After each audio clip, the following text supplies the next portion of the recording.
Video is going to go over my process, my experience with sperm donation while we were in Mexico. We have other videos on IVF in Mexico. I'm sure you can find them on our channel, and our experience with that. So we did end up going with sperm donation because, as some of you might know, Drew and I are both older. So since we wanted to give this baby the best opportunity to be born, and we've tried with my eggs and his sperm and it didn't work, so we decided to go with a donor egg and also with a donor sperm to keep it even, right? We're gonna use both donor egg and donor sperm. Now, the price of donor sperm in Mexico is pretty cheap, so we just added it on. It was no big deal. So, I've got some footage while we were there of the actual process that I'll go over. But I will say that one thing people worry about a lot is phenotypes, hair color, eye color, complexion. We were able to choose that within reason. Each clinic has a small bank of sperm donors that donate specifically to the clinic. So you're not pulling from like a national donor bank here. So we were given a list. And here it is. I will go over pricing and stuff after, but let's take a look at this list. It is all in Spanish. There's probably less than 20 donors to choose from, and this is only sperm. We will talk about eggs later. As I said earlier, each clinic has their own donors in Mexico. In the U.S., however, you would be able to pick from a national bank, so you would probably have a lot more options. However, it would be much more expensive.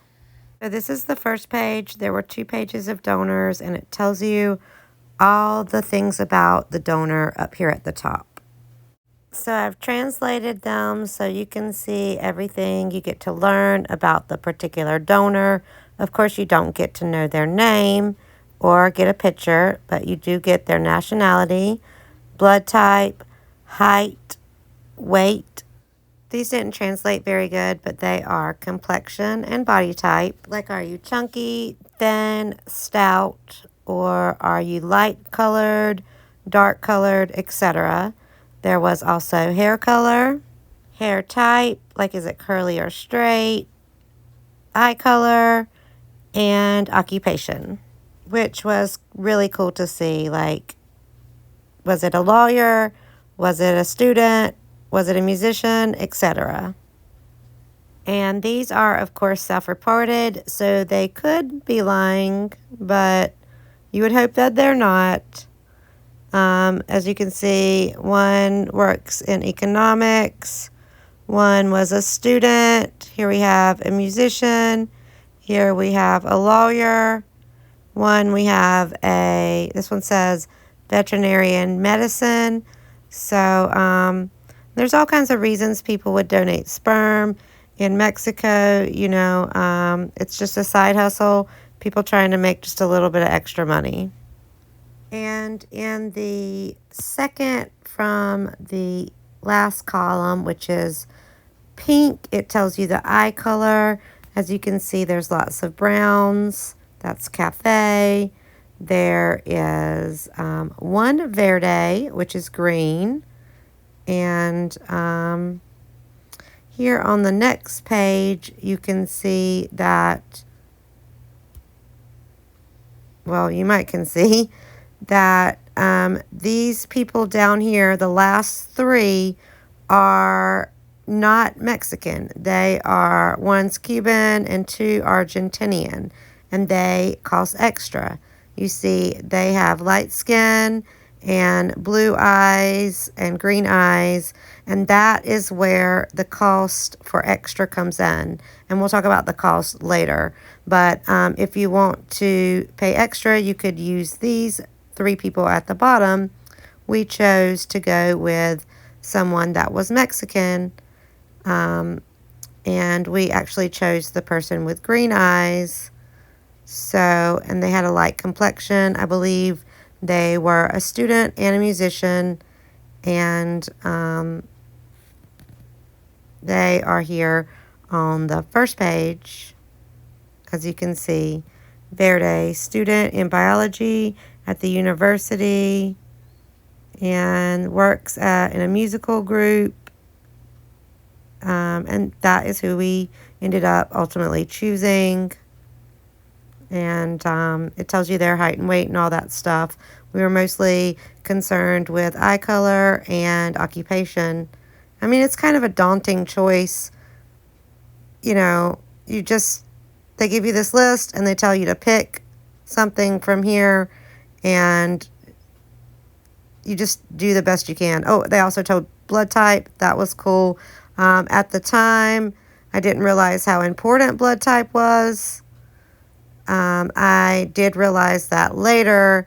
If I were you, I would try to match your blood type to the sperm and egg donor's blood type if possible, because that is very important, and I didn't know that at the time. So as you can see, the Christmas tree was up in the clinic, and I believe this was actually done in November.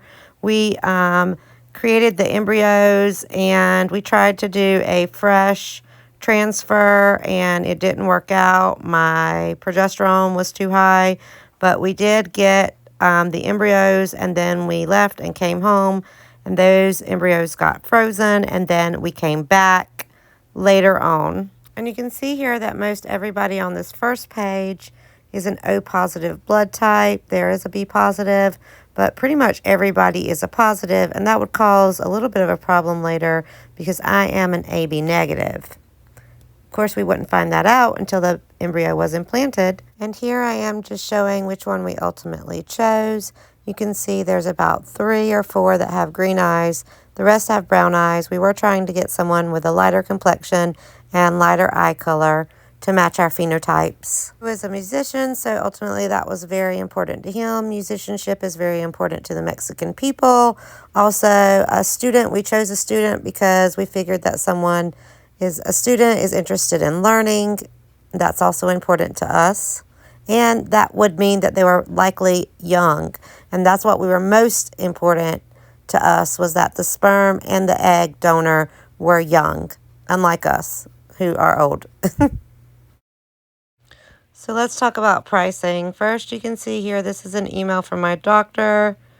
It says that all donors, male and female, are tested for HIV, STD, syphilis, hepatitis B and C, as well as are aged between 18 and 25. It says they have a small donor catalog with several choices to choose from. Catalog is in quotations because it's just a sheet of paper. It says that sperm samples range from 7,200 pesos to 18,000 pesos, depending on the donor's nationality. And that is what I was mentioning earlier. 7,200 pesos is equivalent to roughly $400, and that is for Mexican nationality.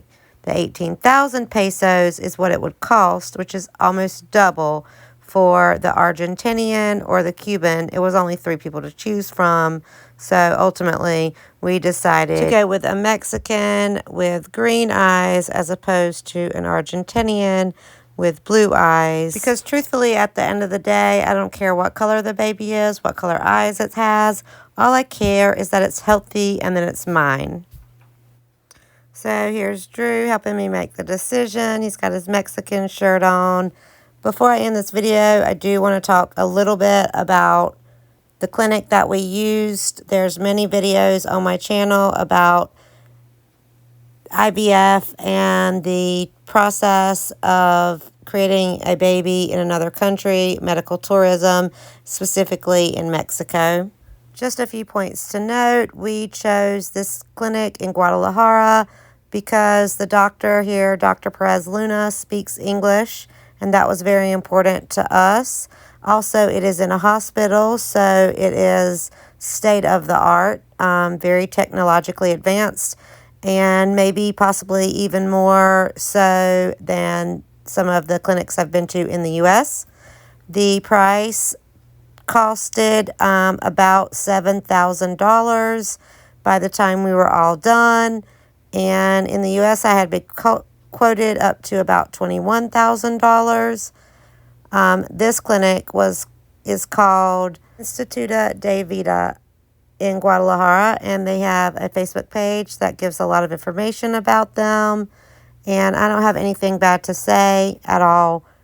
Dr. Perez Luna is amazing, and it was great. It was a great experience, and we got an amazing vacation out of it.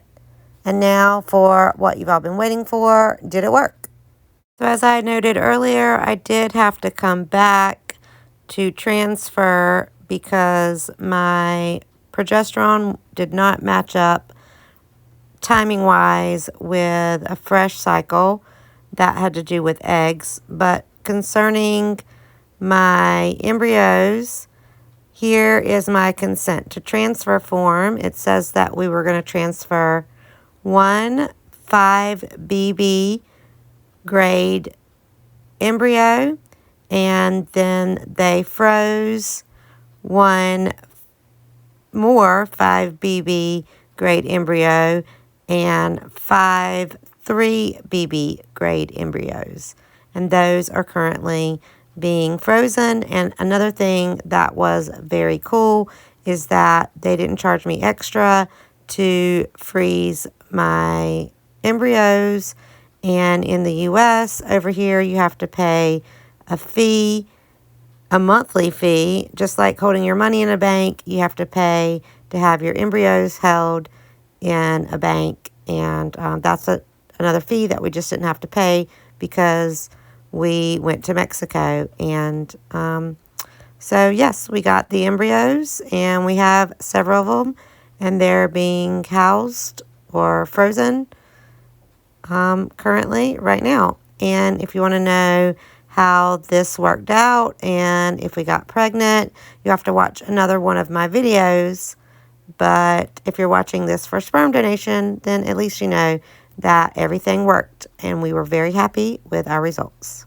In fact, here is a picture of the embryo that they transferred, which is really cool because you don't usually get to see that in the natural process of conception. And here is the clinic. They were amazing. I don't have anything but good things to say about them. Definitely check them out if you are looking to do IVF or sperm or egg donation.